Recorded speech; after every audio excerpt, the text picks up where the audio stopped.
지난주에 저는 장례식에 참여하였습니다. 한국의 장례는 여러 형태로 진행이 됩니다. 보통 고인의 믿음에 따라서 그리고 유가족들의 종교를 따라서 그 장례의 형태가 결정이 됩니다. 아마도 우리가 육신의 눈으로 볼 수 없는 죽음 이후의 세계에 대한 믿음이 이 장례식과 연결되기 때문일 겁니다. 그래서 고인을 떠나보내는 그 자리에서 믿음에 의지하여서 각각 다른 형태로 장례를 지내게 됩니다. 그러나 어떤 종교이든 장례식에서 공통적으로 나타나는 모습이 있습니다. 그것은 빈소에 비치된 고인의 사진과 명패입니다. 물론 명패는 기독교인들의 경우고요. 유교나 불교 형태의 장례에서는 명패 대신에 위패라는 것을 씁니다. 위패나 명패 모두 기본적으로 고인의 이름을 담고 있습니다.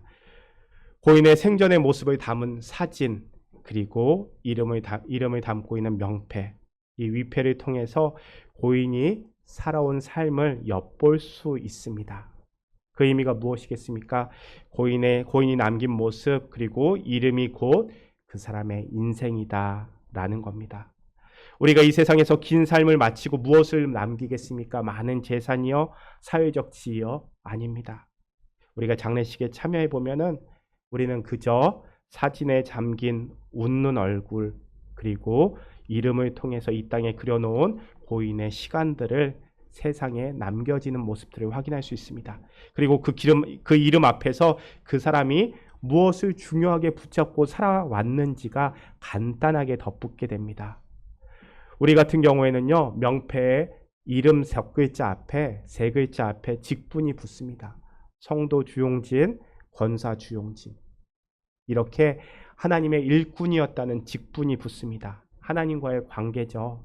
그리고 또 로마 가톨릭 성도의 경우에는요, 이름 앞에 세례명이 붙습니다. 안드레아 주용진. 이렇게 삶에서 하나님의 자녀로서 살아낸 이름을 붙잡고 우리는 하나님 나라로 올라갑니다. 반면에 불교나 유교의 경우는 위패라고 하죠. 유교나 불교의 경우에는 가문과 신분, 그러니까 이 땅에서의 관계를 위패에 붙이게 됩니다. 왜 그럴까요? 유교나 불교에서는 제사가 중요하기 때문입니다. 제사를 드려주는 사람, 죽음 이후에 내 삶을 챙겨주는 후손과의 관계가 중요하다는 뜻입니다. 그런데 사람은 죽음 이후의 삶, 그리고 이 땅에서의 삶이 이름으로 흔적이 남게 됩니다. 그렇게 이름을 남기고 우리는 떠납니다. 이름이 관계를 담고 있기 때문입니다. 우리는 이렇게 죽음의 자리인 장례식에서 사진 한 장, 그리고 명패에 적힌 이름만을 남기고 세상을 떠납니다. 그런 의미에서 우리는 우리의 이름이 우리의 자손들에게, 우리의 이웃들에게 어떻게 남겨질지, 그리고 무엇보다 하나님 앞에서 내 이름이 어떤 이름으로 불리게 될지 고민하며 기도하며 살아가야 되지 않을까라는 생각이 듭니다. 그리고 우리는 그런 고민과 기도를 붙잡고 살아가는 삶을 신앙생활이라고 합니다. 오늘 읽은 책 창세기에도요, 역시나 많은 이름을 담고 있습니다. 좀 더 정확하게 이야기하자면은 창세기는 하나님의 사람들의 이름을 담고 있습니다. 그런데 그렇게 창세기의 이름을 따라가다 보면요, 사람들과 함께 하시는 하나님의 이야기, 그들과 함께 하시는 이 하나님의 마음을 엿볼 수 있습니다. 그래서 오늘은요, 창세기 속에 나타나는 하나님의 마음을 이름을 통해서 풀어보고자 합니다. 창세기에 가장 먼저 등장하는 이름 뭘까요? 아담입니다. 하나님께서 세상을 만드시고 마지막으로 그 모든 세상을 다스리게 될 아담을 창조하게 됩니다. 그런데 우리가 읽고 있는 성경은요, 처음부터 아담을 아담이라고 부르지 않습니다. 자, 말씀을 보세요. 뭐라고 부릅니까? 아담을 사람이라고 기록하고 있습니다. 이렇게 창세기 말씀을 따라가다 보면요, 2장 19절이 돼서야 처음으로 우리가 알고 있는 아담이라는 단어가 등장합니다. 하지만 성경에서는요, 하나님이 친히 아담이라는 이름을 붙여주시는 장면을 담고 있지는 않습니다. 이것을 근거로 아담이라는 이름이, 아담이라는 단어가 특별한 의미를 갖고 있는 이름이 아니라 그냥 사람을 나타내는, 사람을 가르치는 보통 명사다라고 설명하기도 합니다. 실제로 영어 성경을 보면요, 가운데 있는 NIV 영어 성경에서는 뭐라고 아담을 표현합니까? 더 맨이라고 표현하죠. 그러니까 사람이라고 표현합니다. 반면에 밑에 있는 킹 제임스 버전 같은 경우에는 아담이라는 단어를 그대로 쓰고 있죠. 그래서 이 아담이라는 단어는 사람을 나타내는 보통 명사다라고 해석하시는 목사님들이 많습니다. 하지만 2장 19절 말씀 속에서요, 하나님께서 자신이 만드신 세상, 하나님께서 이 아담의 이름을 손수 짓지 않으셨을까 추론할 수 있는 내용들이 있습니다. 하나님께서는요, 자신이 만드신 세상을 아담의 손을 붙잡고 돌아다니면서 아담에게 세상의 모든 것들의 이름을 붙이게끔 하십니다. 하나님께서 아담을 직접 이끌고 직접 만드신 짐승과 새, 그리고 세상의 모든 생물들을 보여주시면서 아담이 부르는 대로 이름을 붙이는 장면을 우리는 창세기에서 확인할 수 있습니다. 하나님께서 처음으로 아담으로 하여금 하나님과 만드신 이 세상과 관계를 맺게 하신다는 말입니다. 다시 말해서 이름 붙이는 과정이 곧 하나님이 만드신 세상과 관계를 맺는 작업이라고 표현하고 있습니다. 관계를 맺기 위해서는 어떻게 해야 됩니까? 알아야 합니다. 상대방에 대해서 알아야 합니다. 상대방에 대해서 알기 위해서는요, 먼저 관심 있게 살펴봐야 합니다. 그리고 대화할 수 있어야 합니다.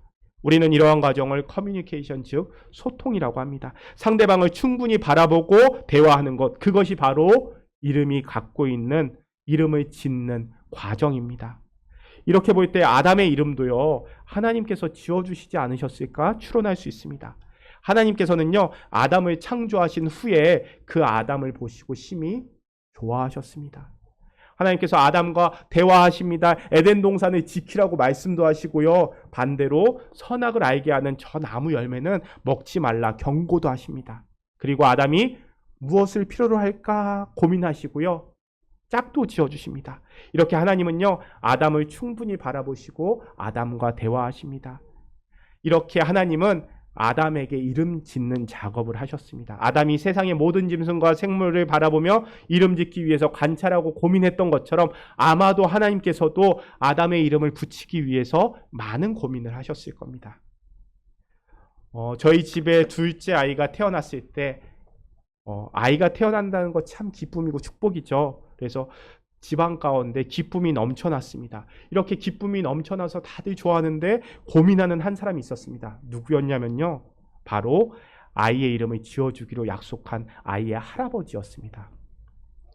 저희 아이가 뱃속에 생겼을 때부터 태어날 아이의 할아버지, 그러니까 저희 아버지께 아이의 이름을 부탁드렸습니다. 간단히 생각하면요, 한국에서 이름 짓는 것 단순한 작업입니다. 한국의 이름은 몇 글자로 되어 있죠? 보통 3글자로 되어 있습니다. 홍콩도 비슷한 걸로 알고 있습니다. 또 그 중에 3글자 중에 한 글자는요, 성입니다. 바뀔 수가 없습니다. 그래서 고민할 필요가 없습니다.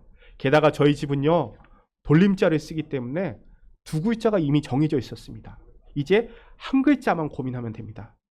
그런데 이름 지어보신 분들은 아시겠지만 한 글자가 어렵습니다. 이름에는요, 부모를 비롯한 집안 어른들의 기대를 담고 있죠. 이런 아이가 됐으면 좋겠다, 이런 삶을 살았으면 좋겠다, 희망과 기대를 이름 속에 담습니다. 그리고 그렇게 기대뿐만 아니라 학교 생활할 때 아이의 삶 속에 이름이 발목을 잡지 않았으면 좋겠다라는 염려도 담깁니다. 먼저 학교 생활을 할 때 놀림 당하면 안 됩니다. 이름 때문에 놀림 당하면 안 됩니다. 그리고 발음도 편해야 합니다. 발음이 좋지 않은 의미를 담고 있는 단어랑 비슷하면요, 또 별명이 됩니다. 그리고요, 요즘은 또 세계화 시대죠. 저희가 홍콩 살다 보니까 또 영어식으로 발음을 해도 이 발음이 어렵지 않게 되기 위해서는요, 받침이 없어야 됩니다. 그렇죠? 그래서 어렵습니다. 게다가 또 남자아이의 이름은 남자다워야 되고요, 여자아이의 이름은 여자다워야 합니다.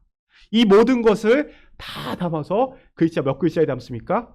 2글자. 저희 집은요, 한 글자에 다 담아야 됩니다. 이름 짓기 정말 어렵죠?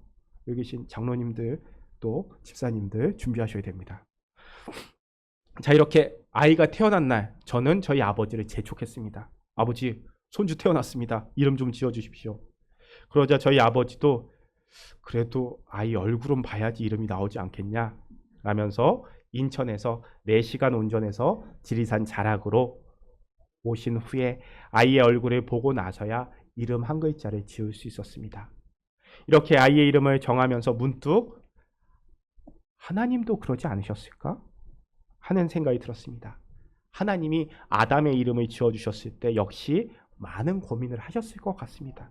저희 아버지가 아이와 얼굴을 맞대고 눈을 마주치며 오래 기도하고 고민한 끝에 이름을 지을 수 있었던 것처럼 하나님도 아담과 충분히 커뮤니케이션 하신 후에야 아담의 이름을 지어주시지 않으셨을까?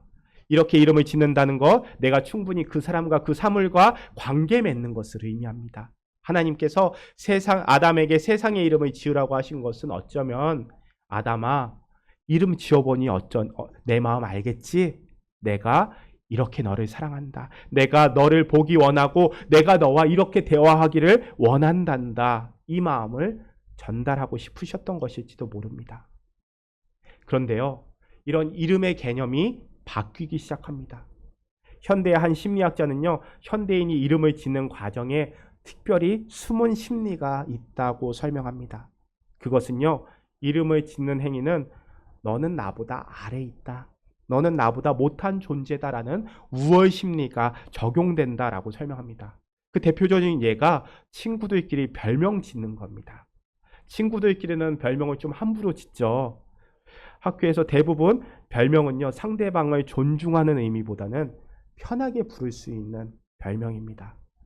어디 가나 살찐 친구들이 항상 불리는 별명이 있죠. 그리고 키가 작은 친구들, 키가 큰 친구들이 불리는 별명이 있습니다. 이런 별명들은요, 동등한 친구를 넘어서 또 윗사람들에게도 적용됩니다. 학생들은요, 무서운 선생님에게 꼭 붙이는 별명들이 있습니다. 뭔지 아시죠?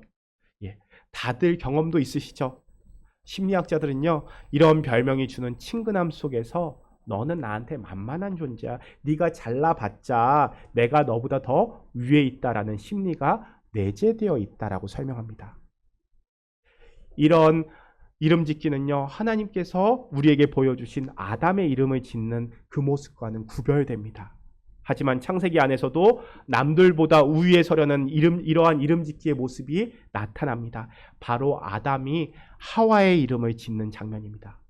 처음 하와가 아담의 갈비뼈로부터 창조되었을 때 아담은 하와를 하와라고 부르지 않았습니다. 우리 말씀 22절 23절 말씀 함께 읽겠습니다. 여호와 하나님이 아담에게 취하신 그 갈빗대로 여자를 만드시고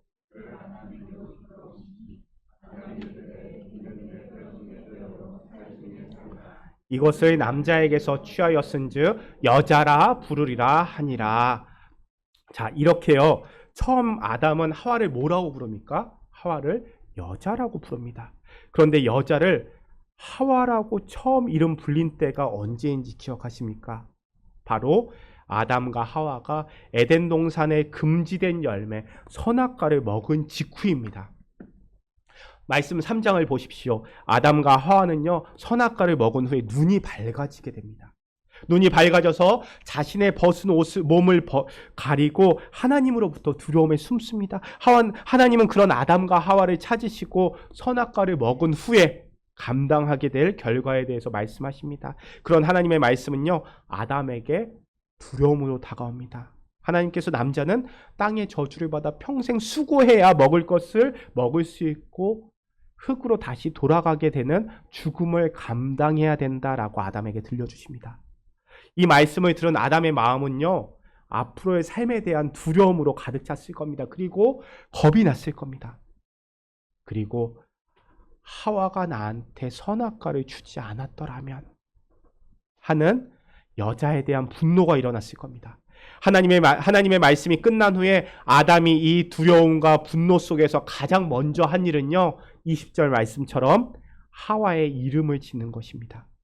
인간에게 죄가 흘러 들어간 이후에 아담이 지은 이름은요, 하나님이 가르쳐 주신 사랑과 대화의 의미가 아니라 너 때문이다. 너 때문에 우리가 이렇게 되었으니 네가 더 큰 죄를 지은 사람이다. 너는 나보다 더 죄인이고 낮은 존재, 나보다 못한 존재다라는 원망이 담긴 행동이었습니다. 이름을 지음으로써 하와를 낮춰서 하와보다 위에 서려는 마음이 드러나는 행동이었습니다. 선악과 이후에 인간은 하나님께서 가르쳐 주신 이름의 의미를 잊어버리고요, 이제는 상대방을 함부로 하고 소유의 개념으로 이름을 붙이기 시작합니다. 죄로 인하여 이름에 대한 의미가 뒤틀려 버린 후에 사람들은 하나님께서 인간에게 이름을 지으라고 허락하신 세상을 다르게 바라보게 됩니다. 내가 이름 지은 세상은 이제 나보다 못한 것으로 바라보니까 내가 정복하고 내 마음대로 해도 되는 대상으로 바라보게 됩니다. 하나님께서 아담에게 세상의 이름을 지으라고 지시하신 것은 세상과 교감하고 대화하고 내가 너를 사랑하고 다스리듯이 세상 만물을 아끼고 사랑하고 다스리라는 의미가 담겨 있습니다. 하지만 죄 이후에 사람들은 이름 지은 대상을 세상을 소비하는 소유물로 바라보게 됩니다. 그 결과 우리는 지금처럼 온난화와 이상기온 같은 하나님이 만드신 세상을 깨트리는 결과를 감당하게 됩니다. 이제 사람들은 자신의 이름을 세상 가운데 높이 세우고자 힘쓰게 됩니다. 대화의 장이 되어야 하는 이름이 이제는 다른 사람보다 높이 서고자 경쟁하는 수단이 되어버립니다. 창세기는 사람들이 바벨탑을 세운 이유를 11장 4절에서 이렇게 해서 기록합니다. 함께 읽겠습니다. 또 말하되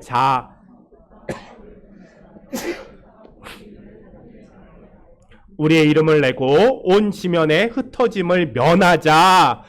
사람들이 교만의 상징인 바벨탑을 세운 이유 중 하나를 성경이 뭐라고 이야기합니까? 이름을 내고자 하는 사람들의 마음이라고 설명합니다. 사람들은 이제 하나님께서 우리에게 붙여주신 이름을 기억하기보다는요, 자신의 이름을 높여서 하나님과 같이 되고자 하였습니다. 이러한 교만이 다른 사람보다 높이 서고자 하는 마음이 되어버립니다. 하나님께서 동등한 입장에서 서로 대화하며 교감하라고 붙여주신 이 이름이 이제는 다른 사람들 위에 서려는 교만의 개념이 되어버립니다. 사람들은 이제 하나님께서 지어주신 이름을 잊어버리게 됩니다. 하지만 하나님은 그런 우리들 포기하지 않으십니다. 하나님께서 세상의 이름이 아닌 하나님께서 붙여주신 이름, 하나님의 백성을 찾고자 한 사람을 부르십니다. 이어지는 창세기 12장에서요, 최초의 계명자가 나옵니다. 바로 아브라함입니다. 아브라함의 원래 이름이 뭐였죠? 아브람이죠. 하나님께서 세상 가운데 자신의 이름만을 높이고자 살아가는 사람들 가운데 아브람을 부르십니다. 아브라함의 원래 이름 아브람이죠. 하나님께서 아브람을 부르셔서 세상의 이름 아브람 대신에 아브라함이라는 새로운 이름을 붙여주십니다. 우리 5절 말씀 함께 읽겠습니다. 이제 후로는 내 이름을 아브람이라 하지 아니하고 아브라함이라 하리니 이는 내가 너를 여러 민족의 아버지가 되게 하려 함이니라. 하나님께서요, 아브람이라는 이름을 떼어버리시고요, 하나님의 백성의 이름을 붙여주십니다. 그것은 결코 아브람이 잘나서 잘해서가 아닙니다. 마치 나를 나타내는 이름이 내 의지와는 상관없이 부모님께서 붙여주셨듯이 하나님께서 아브람을 선택하셔서 그 이름을 붙여주십니다. 하나님께서는요, 서로 높이고자 경쟁하는 이름을 띄어버리시고 에덴 동산에서와 같이 하나님과 동등한 입장에서 대화하고 하나님의 다스림 안에서 살아갈 하나님의 백성으로 아브라함을 부르신 것입니다. 그래서 하나님께서는요, 아브라함이라는 새로운 이름, 무슨 뜻입니까? 민족의 아버지, 즉 하나님의 백성의 첫사람이라는 이름을 아브라함이라는 이름을 부여해 주십니다. 이러한 이름은 아브라함을 통해서 또 야곱에게로 이어집니다. 야곱은 하나님의 백성이라는 이름을 받기에는 부족한 사람이었습니다. 자, 야곱 한번 볼까요? 태어날 때부터 형보다 부족한 존재입니다. 그렇지만 야곱 역시도 아담의 죄로 인해서 누구보다 욕심이 많았고요, 누구보다 위에 서고 싶어하는 사람이었습니다. 야곱은요, 형이 되고 싶었습니다. 장자가 되고 싶었습니다. 그래서 엄마의 태 속에서 형 에서와 싸우면서 태어나는 순간까지도 형 에서의 발꿈치를 붙잡고 태어납니다. 하지만요, 야곱은 장자가 되지 못합니다. 그래서 야곱은 그래도 아버지께 인정받고 싶어 합니다. 그래서 야곱은 장자권을 에서에게서 멋지게 팥죽 한 그릇에 뺏어왔습니다. 하지만 그렇게 이름 버렸지만 그 이유는 감당할 수가 없었습니다. 그 결과 야곱은 외삼촌 집으로 도망가야 됐고요, 14년이라는 시간이 흐른 뒤에 고향으로 돌아오게 됩니다. 하지만 집 앞에서도요, 야곱은 형 에서에게 맞아 죽지 않을까 걱정해 집으로 들어갈 수가 없었습니다. 그런데 야곱은 그곳에서 하나님의 사자를 만나게 됩니다. 그리고 처음으로 야곱은 도망가지 않고 속이지 않고 그 사람 붙잡고 끝까지 씨름합니다.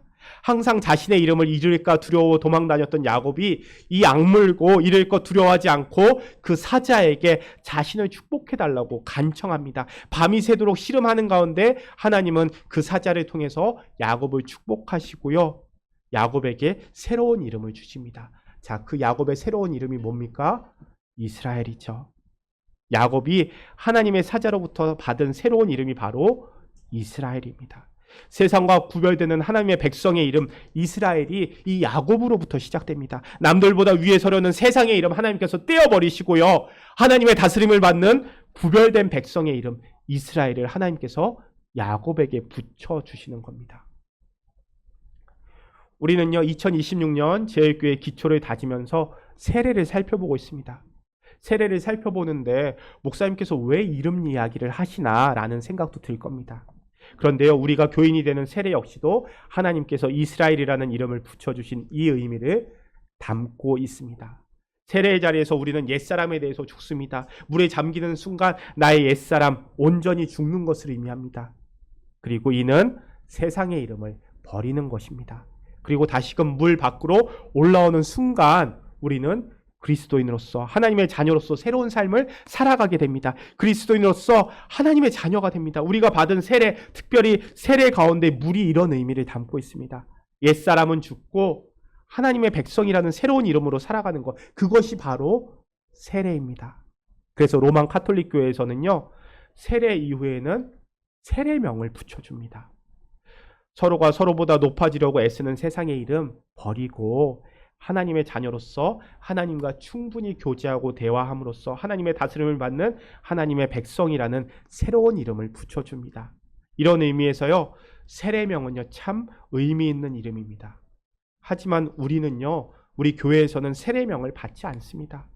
우리가 속해 있는 장로교는요 로만 카톨릭처럼 세례명을 주지 않습니다. 저는 어렸을 때 이게 속상했습니다. 어린 나이라서 그런지 세례명이 멋있어 보였습니다. 프란체스코, 안드리아, 베드로 이런 외국 이름들이 멋있어 보이는 나이지 않습니까? 그런데 우리 교회를 이끈 종교개혁자들은요 이러한 세례명을 없애버립니다. 왜 그랬을까요? 이는 세례명이 참 좋은 의미를 갖고 있지만 악용하는 경우가 많았기 때문입니다. 보통 로만 카톨릭에서는 세례명으로 신앙적으로 훌륭한 성인들의 이름을 붙여주었습니다. 사도들의 이름을 부여받기도 합니다. 그런데 이러한 세례명이요 하나님을 가리는 결과를 가져옵니다. 예를 들면요 베드로라는 세례명은 베드로처럼 열정적으로 예수님을 따르라는 이름입니다. 그런데 예수님을 기억하지 못하고 오직 베드로만 기억한다면 세례명이 무슨 의미가 있겠습니까? 그래서 개신교회는요 세례명을 종교개혁자들은 세례명을 부여하는 제도를 없애버립니다. 대신 종교개혁자들은 오직 성경으로 성경 속에서 하나님께서 이끌어주신 새로운 이름을 찾게 됩니다. 그리고 발견합니다. 세례를 통해서 하나님께서 우리에게 허락하신 원래 이름을 되찾게 됩니다. 그 이름 무엇일까요? 사도행전 11장 26절 말씀 함께 읽겠습니다. 만남에 안디옥에 데리고 와서 제자들이 비로소 그리스도인이라 일컬음을 받게 되었더라. 아멘. 이제 세례받은 우리는 세상의 그 어떤 이름보다 값진 이름을 갖게 되었습니다. 그 이름이 바로 그리스도인입니다. 그리스도인이라는 새 이름을 받았다는 것은요, 이제 세상 속에서 하나님과 같아지려고 애쓰는 어리석음을 범하는 사람이 아니라 하나님의 백성으로서 하나님의 다스림을 받는 사람이라는 뜻입니다. 그리스도인은요 하나님을 바라보고 하나님과 대화하는 사람입니다. 하나님은 피조물에 불과한 우리들을 동등한 관계로 바라보시고요 우리와 인격적으로 대화하고 싶은 마음을 담아서요 이 그리스도인이라는 이름을 붙여주셨습니다. 부모님들이 내가 손수 붙여준 내 아들, 내 딸과 동등한 관계에서 대화하고 싶어하는 것처럼 하나님께서도요 우리를 존중하며 우리와 대화하고 싶어 하십니다. 이러한 하나님의 마음이 그리스도인이라는 이름에 담겨 있습니다. 우리의 이름은요 그리스도인입니다. 그리스도인이라는 이름처럼 하나님과 대화하시면서 하나님의 다스림을 누리며 살아갈 수 있는 저와 여러분들이 될 수 있기를 바랍니다. 그리스도인이라는 이름값 하면서 살아가는 성도들이 될 수 있기를 바랍니다. 우리의 모습은요 지금 우리의 모습은 어쩌면 사춘기 이후에 방에 틀어진 하나님과 아빠와 자녀의 관계일지도 모르겠습니다. 자녀들 키워보시면 아시겠지만 아빠 엄마를 최고로 여기던 자녀들이요, 학교를 가고 사춘기가 되면요, 세상을 알아가면 알아갈수록 부모님과의 대화가 줄어듭니다. 심지어는 단절되기도 합니다. 내 아이가 나와 얼굴을 마주하는 것, 대화하는 것을 피할 때 어떤 마음이 듭니까? 사춘기에 접어든 아들을 둔 저의 고민이기도 합니다. 그렇게 고민하며 기도하면서 희수라는 이름을 붙여줬는데 제 아들이 요즘 자기 방문 앞에 뭐라고 써붙여 놓는지 아십니까? 간섭 노노, 잔소리 노노, 누나 출입 금지라고 적어서 문 앞에 붙여 놓았습니다. 그리고 그 방문이요, 항상 닫혀 있습니다. 우리가 하나님과 기도하기를 원치 않을 때 하나님의 마음도 그 문을 바라보는 저와 같지 않겠습니까?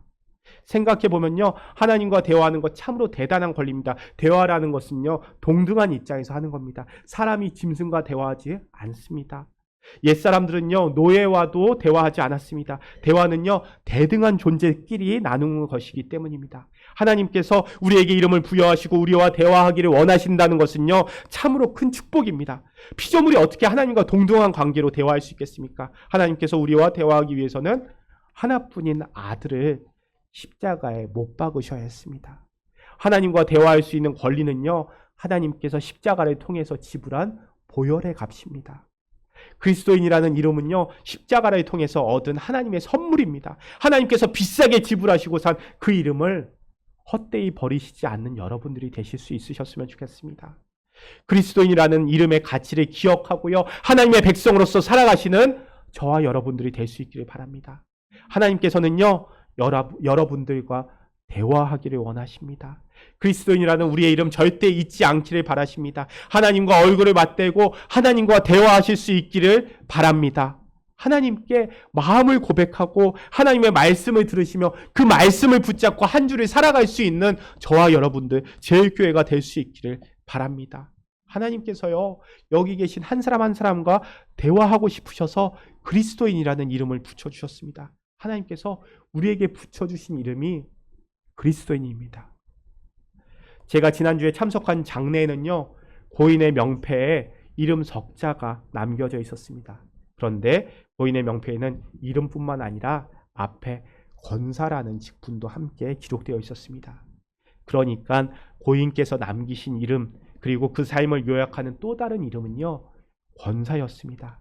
이제 하나님 앞에 서게 되는 고인께서 하나님 앞에 가져가게 되는 이름은요, 권사라는 이 이름은요, 이 땅에서 일평생 하나님 나라를 위해서 하나님의 일꾼으로 살아왔습니다. 하나님이 사랑하시는 성도로 살아왔습니다. 라는 것이 이 이름에 남겨져 있습니다.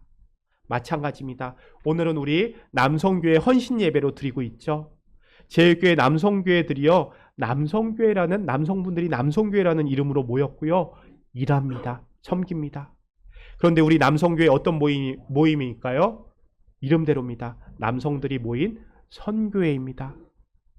저는요, 작년에 남성교회 한 분으로부터 이런 질문을 받았습니다. 목사님, 저희가 그래도 남성교회인데요, 선교를 해야 되지 않겠습니까? 목사님, 선교를 할 수 있게 해주시던지 저희의 이름을 바꿔주십시오 라는 요청을 들었습니다. 이 요청 듣고 깜짝 놀랐습니다. 야, 이분들은 진짜시구나. 하나님의 일꾼으로 일을 하고 싶어 하시는구나. 하나님께서 이 홍콩 땅에서 현실에 무릎 꿇지 않는 의인들을 남겨주셨구나 라는 생각이 들었습니다. 반면에 저는요, 천천히 가고 싶었습니다. 우리 교회 형편을 바라보며 천천히라고 생각하는 그 마음을 다시금 되돌아보고 채찍질하게 만들었습니다. 그래서 지난주에 급한 마음으로 선교지 다녀왔습니다. 그리고 남성교회라는 이름값 할 수 있도록 선교 사역 하려고 합니다. 먼저 당회를 통해서 이 선교지가 안전한지 안정성을 다시금 확인할 거고요. 그리고 남성교회는요, 발로 뛸 겁니다. 남성교회라는 이름을 갖고 있는 그 부담감을요, 행함으로 드러낼 겁니다. 그래서요, 우리 남성교회 남선교회가 될 겁니다. 제일교회는요, 그렇게 재정적으로 망하더라도 끝까지 선교하는 교회, 끝까지 하나님의 일을 하는 교회가 될 겁니다. 이렇게 우리가 이름값을 하며 살아갈 수 있기를 바랍니다. 그런데 우리에게 붙여주신 이름, 하나님의 자녀라는 이름, 세례를 통해서 다시금 우리에게 붙여주신 이름 뭐라고요? 그리스도인입니다. 너무도 흔한 이름이라고요? 감흥이 없다고요? 아니요. 우리 이름에는요, 그리스도, 예수님이 담겨 있습니다. 예수님이 핏값을 지불하고 우리에게 붙여주신 이름이 그리스도인입니다. 그러니 우리가 이 이름 무겁게 여기고 이름대로 살아가야 할 것입니다. 세례를 통해서 우리에게 붙여주신 그 이름, 그리스도인을 기억하고 이름값하며 살아가야 할 겁니다. 하나님이 우리를 찾아오십니다. 잔소리 금지, 간섭 금지라고 쓰여 있지만 제가 매일 2번씩 아들 방을 놓고 하는 것 같이 하나님이 내 마음을 놓고 하십니다. 성령님이 우리의 마음을 두드리십니다. 그리고 우리와 대화하기를 원하십니다. 그런 성령님이 우리 마음 가운데 주시는 음성을 들으시고 하나님의 자녀답게 살아갈 수 있기를 바랍니다. 말라기 3장 10절은요, 하나님께서 이렇게 말씀하십니다. 우리 함께 읽겠습니다. 만군의 여호와가 이르노라, 너희의 온전한 11조를 창고에 들여 나의 집에 양식이 있게 하고 그것으로 나를 시험하여 내가 하늘 문을 열고 너희에게 복사할 곳이 없도록 붙지 아니하나 보라. 자, 이 말씀 우리가 붙잡고요, 우리가 망할 때까지 선교를 하면서 감히 하나님을 시험해 봅시다. 망할 것 같아도요, 하나님 일을 해봅시다. 우리가 그렇게 하나님께 매달려 봅시다. 그러할 때 하나님은요, 선교에 힘쓰고 하나님 일에 목숨을 다하는 우리 내버려 두시지 않을 겁니다. 이 말라기 말씀처럼요, 제 교회에 복을 쌓을 곳이 없도록 부어주실 겁니다. 나를 자녀 삼아주신 하나님이, 나에게 이름 붙여주신 하나님이 나와 대화하기 위해서 내 마음 앞에 항상 노크하며 기다리시고 있는 그 하나님 기억하시고 그리스도인으로서 이름값 하면서 살아낼 수 있는 저와 여러분들, 제일교회가 될 수 있기를 축원합니다. 우리 함께 기도하겠습니다. 우리를 자녀 삼아주시고 우리에게 그리스도인이라는 이름을 붙여주신 하나님, 하나님의 크신 은혜에 감사드립니다. 주님의 자녀로서 그리스도인으로서의 정체성을 갖고 살아가게 하여 주옵소서. 주님께서 부르시는 소리에 응답할 수 있는 우리가 되게 하여 주옵소서. 크신 하나님의 은혜를 자녀로서 누리며 살아가는 우리가 되게 하여 주옵소서. 주님, 특별히 남성교회가 주님 앞에 헌신합니다. 주님께서 붙잡아 주시고 선택하시고 세워주신 우리 남성교회, 주님 앞에 그 주님께서 부어주신 그 이름값을 감당하며 살아갈 수 있게 하여 주옵소서. 사용하여 주시고 사용하시는 가운데 능력과 지혜를 덮어주시고 은혜를 부어 주옵소서. 언제나 주님 앞에 서기를 원하며 주님과 대화하기를 원하며 주님께서 주시는 그 이름을 붙잡고 살아가는 제일교회 교인들이 우리 주 예수 그리스도의 이름으로 기도합니다. 아멘.